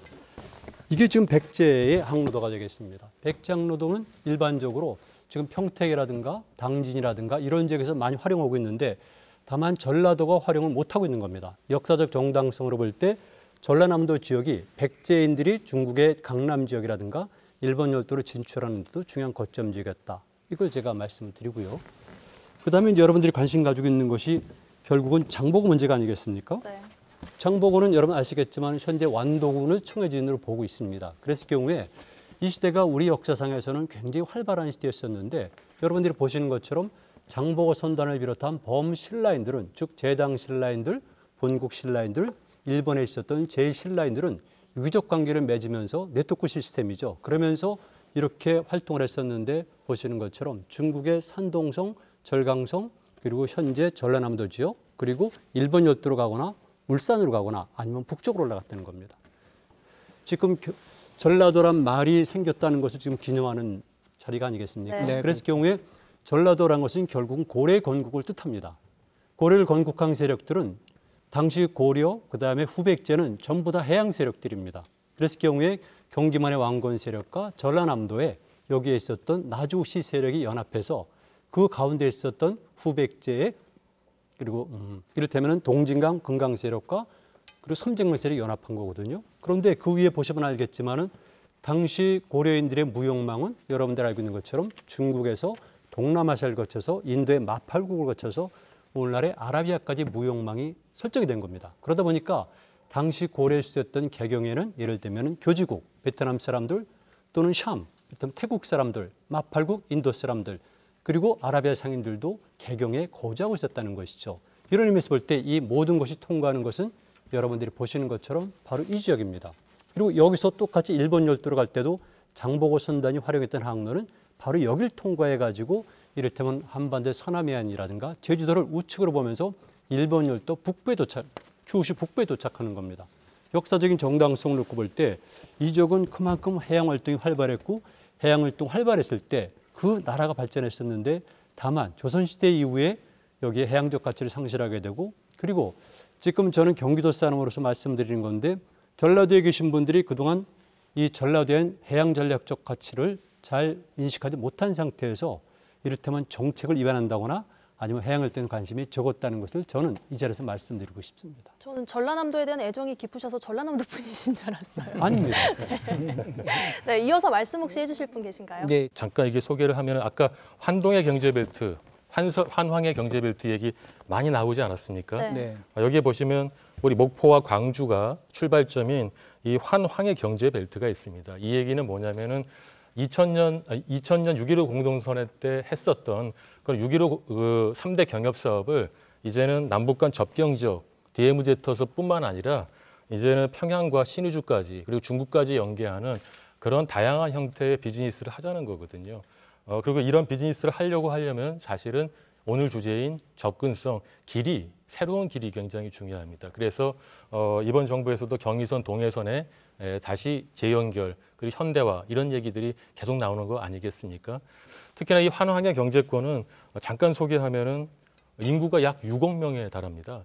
그리고 GDP는 7조 달러 정도 되는 거대 경제권이거든요. 물론 지금 우리가 그 개발한 또는 우리가 확보한 시장도 있습니다만 여기에는 그동안에 우리가 접근성이 떨어져서 우리가 확보하지 못한 그런 다양한 시장들도 있습니다. 그래서 이런 어떤 그 새로운 그런 접근 방식이 필요하다라고 봐지고요. 다시 또 현재로 돌아오겠습니다. 이와 같이 이 목포로부터 출발하는 환항의 경제권에서는 이처럼 그 중국이 고속철을 굉장히 많이 건설을 했습니다. 네. 10년 전만 해도 단 1km의 고속철이 중국에 없었는데요. 북경 그 베이징 올림픽을 계기로 해서 지금 현재 그 중국에 25,000km의 고속철이 건설이 되어 있거든요. 북경 상해뿐만 아니라 더 중요한 거는 우리 한반도 바로 앞인 신의주 바로 앞까지 그리고 또 나진 바로 앞까지 지금 고속철이 건설이 돼서 지금 현재 운행이 되고 있습니다. 이 얘기는 뭐냐면요. 지금 다행스러운 게 우리 전라도, 광주까지 고속철이 지금 건설되어 있고 곧 목포까지 또 고속철이 건설되지 않겠습니까? 그러면은 이런 구상도 우리가 해볼 필요가 있어요. 뭐냐면은 서울에서 신의주까지 약 390km 됩니다. 여기를 고속철로 건설을 하면 미래의 이 한반도, 동북아가 어떻게 변화가 되는지를 한번 설명을 드리고 싶거든요. 네.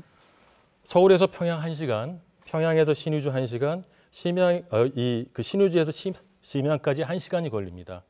그리고 심양에서 이 북경까지는 2시간 반 만에 운행을 하고 있거든요. 다시 말하면은 이 서울에서 이 북경까지 아침에 일찍 출발하면은 북경에서 회의하고 다시 돌아올 수 있는 어떻게 보면 한반도 1일 생활권뿐만 아니라 동북아 1일 생활권까지도 가능하다는 것이죠. 그리고 또 밑으로 내려와서 우리 광주까지도 7시간이면 북경에 갈 수가 있습니다. 이 얘기는 그만큼 이 중국의 또 이렇게 동북 지역의 접근성이 굉장히 좋아진다는 거거든요. 그리고 이 지역에는 많은 산업과 또 많은 인구들이 여기에서 경제 활동을 하기 때문에 이런 고속의 부가가치가 높은 인프라망, 고속철도를 건설할 경우에는 이 전라도에도 굉장히 많은 그런 편익들, 시간 편익, 비용 편익이 오는데요. 근데 이런 기회들은 주어지는 것이 아니에요. 사실 우리 청소년들, 전라도가 여기에 맞춰서 준비를 해야 되는 거죠. 앞서 말씀드렸던 다양한 형태의 미래 산업들을 여기서 본사를 두고 또 지사를 북한, 또 동북 지역에 두면서 다양한 경제 활동을 해야 됩니다. 그럼 미래를 실현시키려면 이제 정부 정책의 방향도 물론 중요하겠지만 지금 지방 분권 시대 아닙니까? 지방 정부의 역할도 무척 중요할 것 같습니다. 여기서 가장 핵심은 뭐냐면 우리 안에 지금까지 이른바 자기 주도적으로 주체적으로 우리 지역을 끌고 가겠다고 하는 그런 DNA가 형성될 틈이 없었다는 것. 이게 지금 우선 저는 제일 큰 문제라고 봅니다. 그러니까 그동안 우리가 진행하는 방식은 계속해서 왜 이렇게 중앙 집중화돼 있고 중앙정부의 권한을 가지고 정권이 마음대로 하는 거냐. 우리한테 기회를 달라고 계속 싸우는 방식이었습니다. 이를테면. 그러니까 저항하고. 예, 저항하고 싸우는 방식이었습니다. 근데 시대 상황이 그동안 그럴 수밖에 없는 불가피한 측면이 있었습니다. 왜냐하면 우리에게 그럴 수 있는 길을 열어주지 않았기 때문에, 기회를 주지 않았기 때문에. 이제 그런데 적어도 정부가 지역을 억압하는 시대는 저는 지났다고 봅니다. 조금 더 광범위하게 자치분권의 시대를 열어줘야 하는 게 정부가 해야 될 일이긴 하지만 그 얘기는 무슨 얘기냐면 이제부터 이른바 자력갱생하는 자생력을 키우는 자기 역량을 스스로 키우는 그리고 그런 과정을 통해서 저항을 넘어서 스스로 공동체의 역량을 키워가는 이 방향에 대한 특별한 고민을 해야 될 시기. 그러니까 전라도가 만약 신북방 정책, 신남방 정책이 이 구사되고 있는 이 시기에 길의 시작점이라고 한다면 이곳에서는 이제부터 우리가 자기 역량을 키우면서 무언가를 요구하고 무언가를 향해 가는 거하고 자기가 아까 이제 준비를 해야 된다고 말씀하셨는데 자기 스스로 길을 헤쳐나갈 혹은 길을 밟을 그런 조건을 갖추지 않은 상황에서 뭔가 그냥 억지를 쓰는 것처럼 보이는 이거는 저는 좀 접근 방법이 다를 거라고 보거든요. 그렇게 하려면 가장 먼저 우리 안에 그 자치에 대한 분권에 대한 그리고 민주주의에 대한 그리고 우리 지역을 우리 스스로 키워야겠다고 하는 그런 자신감, 용기, 새로운 상상력 저는 이제 그것을 해양도의 기질이라고 그렇게 표현하고 싶습니다. 원래 전라도라는 이름이 탄생하기 전에 이쪽 지역은 해양도라고 불렸습니다. 말씀들 많이 하셨는데 이제 전북지역은 대개 좀 뭐 다른 이름으로 좀 불리고 전남, 광주 이쪽 중 해양도라고 불렸는데 그게 아주 좋은 기질과 넓게 열린 길의 시작이기도 했거든요. 그러니까 이 그동안 빼앗겼던 지금 굉장히 소중하고 그러나 안타까운 전라도였던 이 현실을 해양도의 기질, 상상력, 과감한 도전, 창의력 이런 것들을 발휘해야 하는 그런 시대로 나가야 한다 이렇게. 저도 우리 비서관님 말씀에 100% 동의를 합니다. 우리가 그 중앙정부 탓 많이 했습니다 지금까지. 그러나 이제 아까 우리 김 교수님도 말씀하셨다시피 우리가 좀 성찰이 좀 앞서야 된다. 또 이제 아까 우리 윤 교수님 청해진부터서 우리 이제 정당성 누가 보더라도 지금 아까 비서관님 말씀하신 신북방 정책, 신남방 정책 정점이 지금 전라도입니다. 이게 일제시대까지는 우리가 그걸 인정을 받았어요. 그래서 국도 1호선, 2호선의 기점이 목포입니다. 시작점이? 그렇습니다. 시작점이.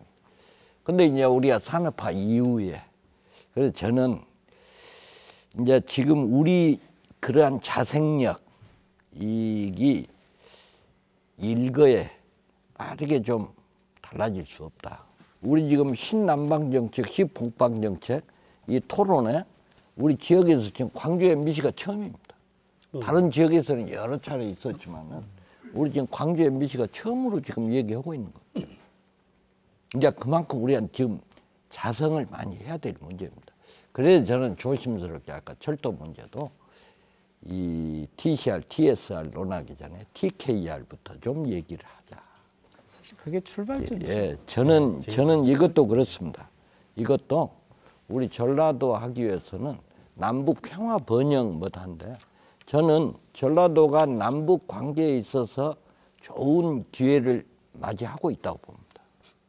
일단 시간이 좀 많이 돼서요. 이렇게 하면 어떨까 싶습니다. 지금 이제 결국 우리가 전라도의 길을 이제 찾아보고 있습니다. 그런 토론을 마무리했으면 좋겠는데 모두가 다 한 말씀 해주신다 생각해서 말씀 들어오면 지정학적 위치 길의 시작이네요.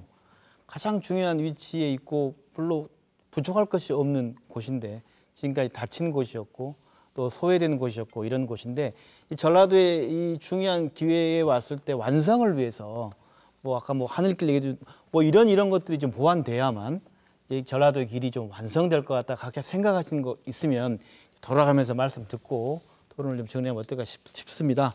그 전라도 길 완성으로 지금 이제 필요한 거 어떤 길을 잇는다는 것도 좋고 어떤 걸 좀 보완하는 것이 필요하다 좋고 어떤 분이 먼저 조금 전에 이제 지정학적이라는 말씀하셨잖아요. 네네. 지정학적 관점보다 더 중요한 것은 지경학적 관점이에요. 지경학적이요. 네. 그래서 이 전라남도 지역에 대한 경제적 가치, 또 한 가지는 지문화적 관점인데요. 이 전라남도 지역은 굉장히 특별합니다. 우리가 알고 있는 북방의 여러 갈래 루트를 통해서도 여기 정착했지만, 그러나 우리가 흔히 말하는 절강성 이남부터 동남아시아, 인도 지역에 관련된 사람들도 여기 정착을 했습니다. 이런 것들은 사료뿐만이 아니라 이를테면 음식 문화라든가 아니면 장례 문화라든가 기타 민속에서 드러나거든요. 그런 의미에서 볼 때 우리는 신북방 정책에 관한 역사적, 문화적 정당성도 이야기할 수가 있고 신남방 정책에 관해서도 이야기할 수가 있습니다. 시진핑 주석이 한 얘기는 1대1로는요. 실크로드란 말을 그대로 떠온 겁니다. 일로는 정화의 원정대를 모방한 거고요. 푸틴이 말한 신실크로드 전략도 역시 러시아의 극동 진출 전략을 얘기한 겁니다. 네네. 그래서 인도의 모디 총리도 똑같이 그런 얘기를 합니다. 역사를 배경으로. 그렇다면 우리가 어떤 정책을 취할 때 정책의 주체들을 양성할 때 다른 경제적 이익도 정책 이익도 다 있지만 문화적으로 그들과 우리는 이렇게 될 수밖에 없는 정당성을 우리 스스로 인식하고 그다음에 그들에게 알려주면 됩니다. 특히 몇 분들이 유라시아를 횡단했었는데 저는 사실은 배를 타고 한 번은 남불 출발해가지고 90일간 북해까지 갔어요. 자동차로 60일간 이스탄불까지 갔고 기차로 24일간 베를린을 갔어요. 그 외에도 많이 갔지만 이런 과정 속에서 제가 늘 하는 이유는 이겁니다. 첫 번째, 우리 민족의 생존 전략은 유라시아에 있다. 두 번째, 우리 대학교에 있는 제 교수의 입장에서 우리 애들이 취직할 수 있는 것은 유라시아다. 끊임없이 얘기를 하는 겁니다. 그랬을 경우에 저 같은 인문학자가 얘기할 수 있는 것은 가서 우리는 단순하게 경제적 이익이라든가 지정학적 가치만 얘기할 것이 아니라 예전부터 우리는 너희들과 특별한 관계를 맺고 있었다. 예를 들면 혈연이 있습니다. 두 번째는 언어입니다. 알타이 중에서도 특히 투르코 몽골어 계통들이 우리랑 연관이 되고요. 그다음에 우리가 가지고 있는 많은 신앙들이 그들과 연관이 되는 겁니다. 그 외 예술 같은 경우는 전라남도가 예향입니다. 전주 또는 전라남도가 예향이라고 그러는데 그 예에 관한 것들이 어디랑 연결되냐면 지금 중앙아시아 지역과 직결되는 겁니다. 우리가 사용했던 많은 악기들, 춤들, 노래들 이런 것 중에 상당히 많은 부분들이 현재 중앙아시아의 우즈베키스탄이라든가 이런 지역이거든요. 그래서 만약에 그들과 특별한 관계를 맺을 때는 중앙아시아라든가 아니면 시베리아라든가 바이칼이라든가 알타이 이 지역에 갔을 때 노이와 우리는 과거부터 이러이러한 관계에 있었으니까 충분히 협조할 수가 있다는 것. 그리고 그들과는 정서가 통하는 겁니다. 조금 전에 말씀드렸듯이 혈연, 언어, 기타, 민속, 신앙. 그러다 보니까 중국이라든가 러시아라든가 미국이나 일본보다는 훨씬 부드럽게 관계를 맺을 수 있기 때문에 추후에 정책을 위반하는 분들이라든가 탐험 오는 분들이라든가 학생들이라든가 사업가들은 그런 지역에 갈 때 반드시 우리 역사와 그들과의 친연성을 알고 가면은 훨씬 쉽게 풀려진다는 것이죠. 그들과의 친연성을 현장에서 경험을 많이 했으리라고 믿고 있는데 김 선생님은 저 역시 또한 많이 경험을 했습니다. 그래서 제가 역사학자 입장에서 바로 이런 지문화적 가치를 말씀을 드리는 겁니다. 네. 다음 또 발언해 주실 분 계신가요? 제가 까지 말씀 이제 마무리 말씀이라고 그러시니까 전라도가 그러면 이제 새롭게 열리는 길 환경에서 갈림길이 아니고 이제 나가야 될 길에서 무엇을 추구해 가야 될 거냐 하는 문제는 우리 이건철 교수님께서 조금 전에 말씀하셨듯이 우리나라의 모든 정치, 경제, 사회, 문화의 중심은 어디겠습니까? 우리가 아무리 어거지를 써도 서울일 수밖에 없습니다. 그러려면은 전라도가 나가야 되는 길은 뭐 앞에서 많이 논의가 되어졌지만 창조적 소위 그 창조력의 원천인 문화와 예술의 본향은 대한민국 사람 모두가 전라도라고 인정을 합니다. 그러면 우리 모두가 창조적 아이디어를 얼마든지 많이 내포하고 가지고 육성할 수 있다는 얘기인데 이제 열리는 새로운 평화와 번영의 길에서 이것저것 전라남도나 광주나 이게 전라북도 우리 전라도는 그동안에 지역 차별을 받아서 우리는 이것도 해야 됩니다. 이것도 해야 됩니다. 저것도 해야 됩니다. 막 중구난방으로 하면서 우리가 추구해 나가야 될 핵심적 가치와 정책을 사실은 잃어버린 측면이 있습니다. 그런 측면에서 보면 이제 새로운 시대에 또는 새로운 길로 나가야 될 핵심적으로 추구해야 할 비교 우위가 있는 정책이나 가치를 시간이 걸리더라도 찾는 것이 중요하겠다. 아까 우리 젊은이들에게 말씀드렸듯이 정말로 우리 전라도가 사랑할 수 있는 한 가지를 잡아서 유럽, 중국, 러시아, 유럽으로까지 이렇게 펼쳐갈 수 있는 길을 찾는 것이 우선이 되어야지 않겠느냐. 그러려면은 지금까지 우리가 해왔던 것에 대한 처절한 반성부터서 시작되어야 할 거다. 저는 그렇게 봅니다. 저는 이제 그 모터사이클 얘기를 꺼냈으니까요. 그렇다고 뭐 폭주족은 아니고 네. 저는 이제 한반도가 아까 남북 분단으로 인해서 광주에서 서울까지 320km 안에 제한돼 있었죠. 5천만 명이 살고 있고 이 제한된 곳에서 어떤 선택을 이루어졌고 이로 인해서 많은 갈등들이 나왔습니다. 이거에 대해서 저는 1987학번인데 고민을 가졌고 우리는 대륙으로 연결되어 있는 반도 국가인데 이 대륙에 대해서 저는 한반도로부터 확장된 공간이라고 표현하죠. 이 확장된 공간에 대한 자료를 구축하는 사람도 있어야 되겠다라고 해서 모터바이크를 뭐 대학생 때였으니까 뭐 돈도 없었으니까 그걸 이용해서 시베리아를 횡단을 3번을 했고 24년 동안 인연을 맺어갖고 뭐 시베리아 횡단 기차 한 30번 이상을 탔습니다. 그래서 저의 얘기는 오늘 대부분의 얘기들이 가능성을 얘기하지만 저는 현재 ING 시장의 상황을 말합니다. 시장의 상황은 이미 통일이 됐습니다. 모터바이크로 현재 유라시아 대륙을 시베리아를 거쳐서 횡단하는 사람들이 100명이 넘습니다.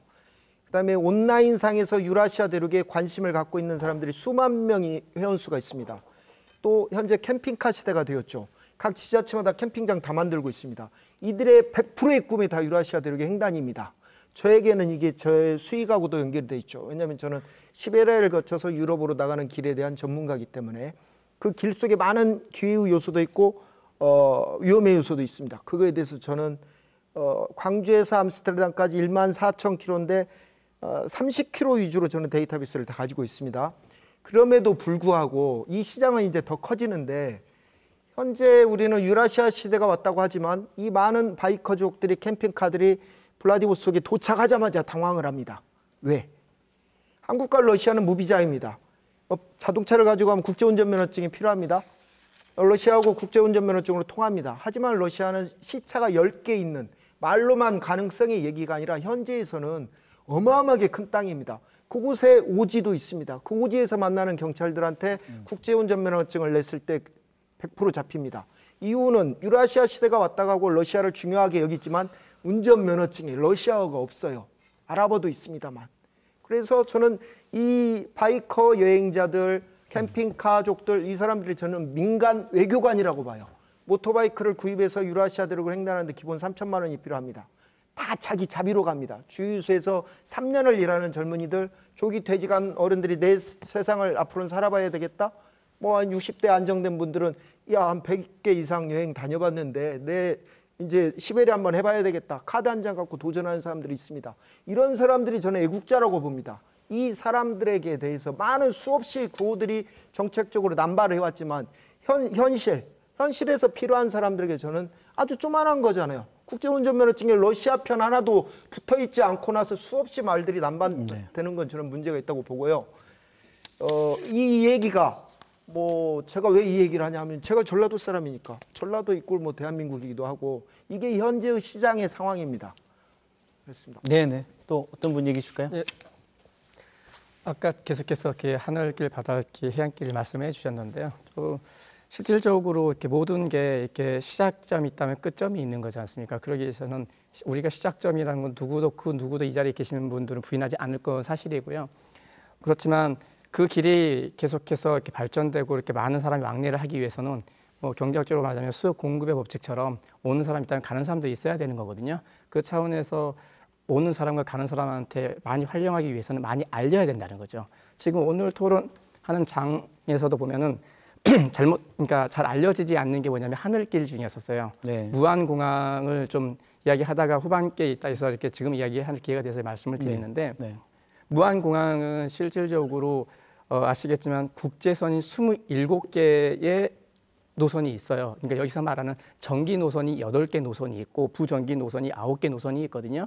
아시겠지만 전기 노선은 자 언제 출발해서 무슨 요일 몇 시에 출발해서 왔다 갔다 하는 게 전기 노선입니다. 8개 전기 노선 중에서 실질적 6개 노선은 지금 활항을 하고 있습니다. 계속 운영을 하고 있는데 2개 노선만 너무나 이용객이 적다 보니까 휴양을 하고 있는 거죠. 제가 말씀드린 것처럼 왕래가 없고 이용객이 없다면 아무리가 알려도 오지 않는다면 그건 휴양할 수밖에 없는 거죠.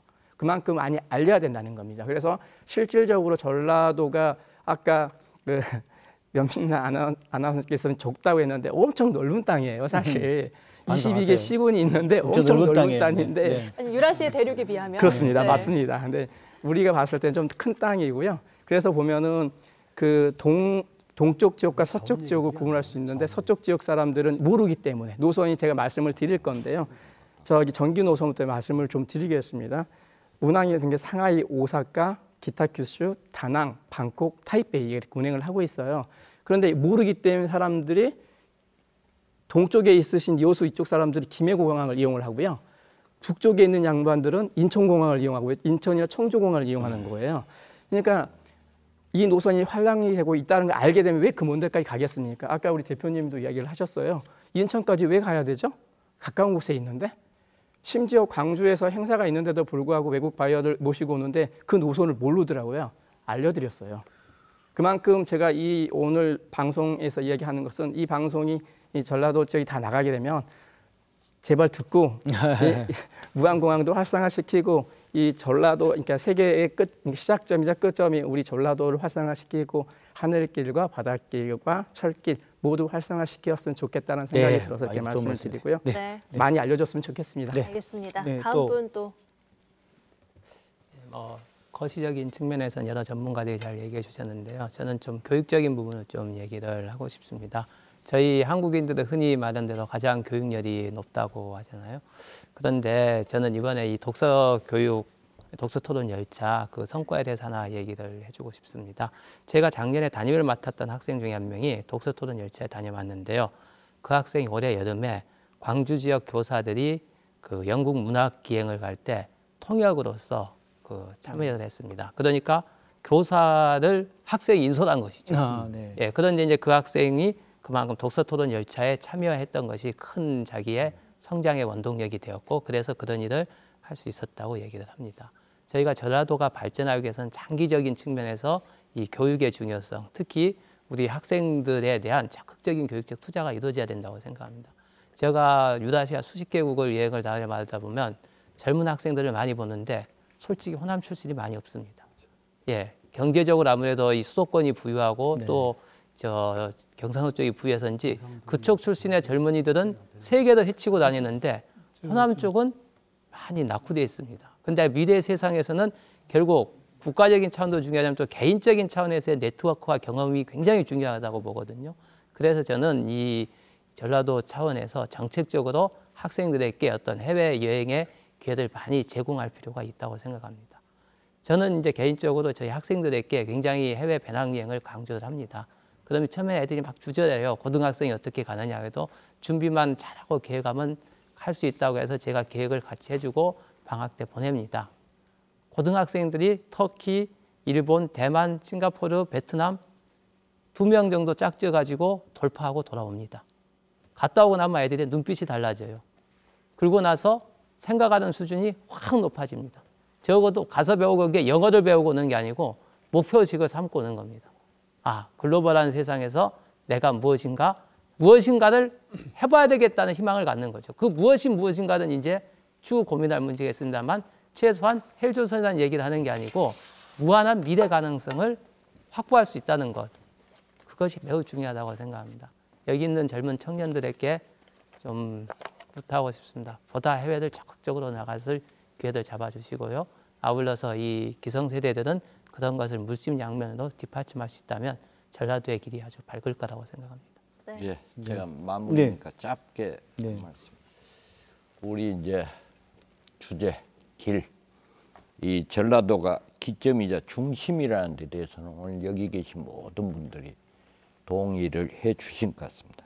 그러나 과연 우리 바람대로 이게 다 이루어질 것이냐, 여기에는 이제 현실적인 난제가 있죠. 그래서 우리 이제 중앙 쪽에서도 오셨고, 우리 이제 저도 자치단체하고 직간접적으로 관련이 되는 사람이기 때문에 중앙에서도 좀 조금은 인식의 전환이 좀 있었으면 좋겠다. 이른바 수도권 이남도 이제 우리 국토라는 점을 좀 인식을 해 주셨으면 좋겠다. 더더욱 제가 강조드리고자 하는 것은 저도 도민 한 사람으로서 우리 이제 정도 1000년을 말해서 과거 1000년이 그렇게 밝은 1000년 아니었습니다. 그래서 새로운 1000년은 밝아야 된다. 밝은 비전을 가져야 된다. 그러기 위해서 우리 자치단체, 민관이 동시에 좀 더 노력을 해야 된다. 논리도 만들고 지역적인 공감대 형성에 이 돼야 된다. 그러기 위해서는 오늘 광주 MBC가 좋은 주제로 이제 문을 열었기 때문에 오늘 일회성으로 그치지 않고 계속해서 이러한 주제로 이 지역을 좀 선도해 줬으면 하는 바람도 함께 말씀드립니다. 이어서 받아야겠네요. 네. 네. 예.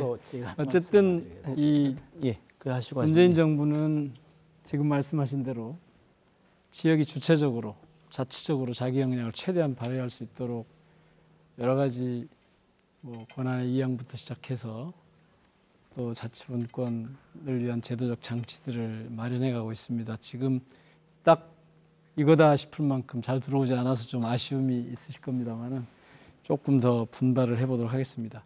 전라도라고 하는 이름을 다시 찾는다라고 했는데요. 어젠가 제가 이쪽 지역 신문을 이렇게 하나 보다 보니까 전라굴기라는 표현을 썼더라고요. 네. 중국 굴기에서 이제 가져온 것이죠. 전라도요 크게 일어나라 그런 뜻이었겠죠. 1000년 정도 1000년을 맞아서 저는 그런데 크게 일어나라는 대체 어디서 올 건가? 저는 결코 큰 거 한 방 없다고 봅니다. 그렇게 세상이 바뀌지도 않고요. 조금 전에 김용남 선생님 말씀하셨는데 가령 교육 현장에 저런 변화가 시도가 바로 전라굴기의 시작입니다.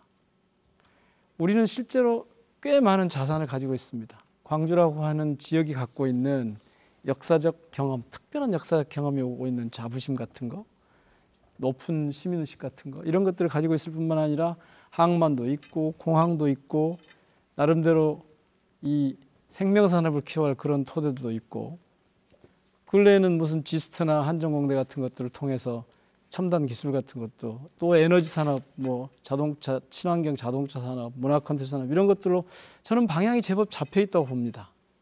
그런데 어디선가 큰 뭔가 와서 전라도를 확 바꿔줄 것이다. 저는 그건 아니라고 봅니다.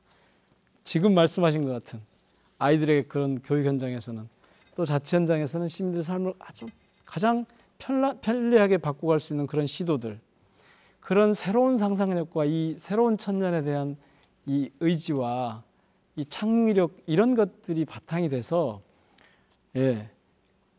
이걸 확실하게 챙겨가는 데서 진짜 경쟁력이 나올 거다. 진짜 길이 열릴 거다. 남북 관계가 풀리면 사실 닫혔던 길이 열리면서 끊겼던 길이 열리면서 분명히 각 자치단체마다 다 기회가 올 겁니다. 이 기회를 살릴 수 있느냐 없느냐는 사실은 더 이상 중앙정부가 이렇게 하도록 해서 저렇게 하도록 해서 할 수 있는 건 아니라고 봅니다. 그러니까 큰 거 한 방 없다. 우리가 지금 가지고 있는 여러 좋은 괜찮은 정책들과 이 지경학적 조건들을 가지고 그 안에서 잘할 수 있는 최대한 그러면서 그 안에서 이제 인간성과 민주주의를 고행해가는 그런 방향으로 전라굴기가 새로운 길을 찾아 나갔으면 좋겠다 이런 생각을 합니다. 네, 신영수 대표님. 저는 이제 그 동남아 쪽에 한 20년 사업을 하는 전문가로서 동남아 전문가로서 지금 이 자리에서도 동남아가 많이 지금 부각이 되지 않고 이제 소외됐는데 물론 대륙도 높지만은 동남아도 뭐 6억 5천 되는 인구에 우리 그 전라남도하고 비슷한 여건으로 돼 있거든요. 그런 농수산 그 해양 어떤 국가들이기 때문에요. 그렇죠. 그래서 앞으로 우리 전라남도 또 특히 MBC라든가 이런 언론 매체들이 그 대륙도 중요하지만은 동남아도 많이 그 홍보를 해가지고 지금 그 아까 수도권 쪽이나 아까 선생님도 말씀하셨는데 이 경상도 쪽은 뭐 부산이나 대구나 직항도 많이 있고 하는데 우리 전라도는 아까 그 어떤 굉장히 왔다 갔다 하기가 힘든 여건이거든요. 그래서 뭐 이런 기회에 조금 그 동남아 쪽도 좀 부각을 해가지고 우리가 관광만 가는 어떤 동남아가 아니고 조금 가장 우리나라 전라남도가 먹거리로는 가장 적합한 지역이라고 저는 판단을 하거든요. 그거는 우리 전라남도하고 어쩌면 유사한 그러니까 농수산 국가이기 때문에 그 분야는 전라남도가 굉장히 발전돼 있고 선도를 하기 때문에 쉽게 접근할 수가 있다는 거죠. 그래서 우리 이 프로그램 기뢰라는 주제에서 동남아도 좀 많은 앞으로 홍보도 해주시고 길을 열어주셨으면 좋겠습니다. 네네. 사실 오늘 그 신남방 정책을 좀 얘기를 했어야 되잖아요. 네. 한 축으로서 그 얘기를 제대로 못했습니다만은 지금 말씀하신 농업 분야에 관해서도 이른바 이제 신남방 정책의 그 9개의 다리라고 보통 표현을 합니다. 분야죠. 예. 이 동남아를 향해 가는 다리 그런 길이죠. 사실은 가스, 전력, 철도, 조선, 항만, 뭐 북극 항로, 수산, 농업, 일자리 이런 것, 산업단 이런 것들이 있는데 그 중에 농수산이 포함되어 있습니다. 예, 예. 이미 대통령께서 이제 이 동남아 여러 국가들을 작년에 올해 계속해서 다니셨고 또 이 신동방 정책의 이런 흐름들이 형성되고 그래서 아마 전라도가 남쪽을 향한 이 길의 시작이기도 하고 북쪽을 향한 이 길의 시작이기도 해서 그런 기회들이 좀 더 있을 겁니다. 그걸 이제 우리가 어떻게 살려갈 거냐는 뭐 국가의 정책에 호응하면서 우리가 이제 좀 주체적으로 영향을 좀 키워갈 필요가 있을 겁니다. 특히 그 문재인 대통령께서 작년에 인도네시아 방문하셨고 또 인도가 사실은 제일 큰 시장이죠. 인도네시아 조코 위도도 대통령이 올해 9월달에도 오셨고 우리나라 3번이나 방문하셨거든요. 그거는 서로 그 어떤 교류를 할 게 너무 많다는 거죠. 그렇습니다. 특히 우리 전라도 저희 회사도 마찬가지지만은 동남아 쪽이 가장 쉽고 그 뭐 이 뻗어나갈 수 있는 여지가 많다는 거죠. 네. 예, 그래서 앞으로 이 동남아 쪽을 우리 특히 MBC에서 많이 좀 부각을 하셔가지고 많은 전라도 사람들이 동남아로 이 눈을 돌릴 수 있게끔 이렇게 해주시면 좋겠습니다. 말씀 안 하신 분이 우리 해주시죠. 지금 이제 전라도에서 어떤 준비를 해야 되는지에 대해서 간단히 좀 말씀드리겠습니다. 사실 올해 들어서 한반도에 굉장히 큰 변화가 몰려오고 있습니다. 잘 아시다시피 5개월 동안 3차례의 남북 정상회담이 있었고요. 그것도 2차 북미 정상회담이 있습니다. 남북 북미 관계의 어떤 획기적 개선 그리고 북한의 어떤 비핵화, 완전한 비핵화들이 이제 함께 이루어질 거로 이제 기대를 하고요. 이와 함께 앞으로 오늘 주제인 길이 사실은 앞으로 화두가 될 겁니다. 북한의 길, 그리고 대륙으로 가는 길이 화두가 될 건데 사실 이런 과정에서 이런 북한의 어떤 SOC 또 산업들 이런 부분들은 외국 자본의 최대 투자처가 될 거거든요. 그렇다라고 하면 그 이전에 우리 남북 간의 협력을 통해서 우리가 먼저 북한의 대북 특수를 우리가 상정하는 그런 그 북한의 어떤 그 SOC 로드맵을 우리가 함께 만들어야 되는 거고요. 그 로드맵에 이 전라도가 반드시 참여를 하고 또 우리 청소년과 이 전라도 내에 있는 기업들이 어떤 기회를 가질 건지 이런 부분을 고민해서 이와 같은 로드맵을 우리 사전에 우리 차곡차곡 준비하는 것이 지금 해야 될 일이 아닌가 이렇게 싶습니다. 네, 정말 하신 말씀 더 남아 있겠지만 이제 토론 시간이 다 마무리돼서 마무리 짓도록 하겠습니다. 오늘 정말 열띤 말씀해 주셔서 정말 다시 한번 감사드립니다. 감사합니다. 한반도 평화 시대 전라도의 길 어떻게 보셨습니까? 이 앞마당에 지금 지도가 있는데요. 이 지도를 보면 정말 한반도 평화 시대 평화가 무엇인가 생각이 드는 건 그 시대에 우리 거꾸로 본 지도인데 완도 청해진을 중심으로 해상 활동을 펼쳤던 장보고 그 시대가 당나라와 통일신라 그 주변 외까지 포함한 평화 시대였던 것 같습니다. 그 평화 시대에 가장 서로 주고받는 이익이 무엇인지를 잘 주고받은 장보고가 아주 엄청난 동북아의 평화와 물적인 토대를 마련했다는 걸 본다면 저희에게는 정말 중요한 천재 이루의 시간이 온 것 같고 오늘 말씀 나눠보면 전라도가 그 중심이고 시작점에 있다는 데 뜻을 같이 한 것 같습니다. 저희 앞 시간에 방송된 프로그램에서 도올 김용옥 선생님께서 천년을 맞는 전라도 고등학생 1000명에게 이렇게 말씀하셨습니다. 눈앞에 보이는 영토가 중요한 것이 아니라 그 찬란했던 역사를 기억하고 지금 인식의 지평을 넓히는 게 더 중요하다. 천년을 맞는 전라도의 길도 평화와 공존, 번영의 길의 가치를 되새기며 주도적으로 우리가 길을 열어갈 때 그 의미가 더해지지 않을까 싶습니다. 긴 시간 함께해 주셔서 감사합니다. 네, 다음 주에는 전라도 천년맞이 특집 방송 마지막 편이 방송됩니다. 전라도 한반도 번영을 이끌다라는 주제로 4부가 방송되니까요. 마지막 방송까지 많은 관심 부탁드립니다. 네, 오늘 순서 여기서 마칩니다. 여러분 고맙습니다.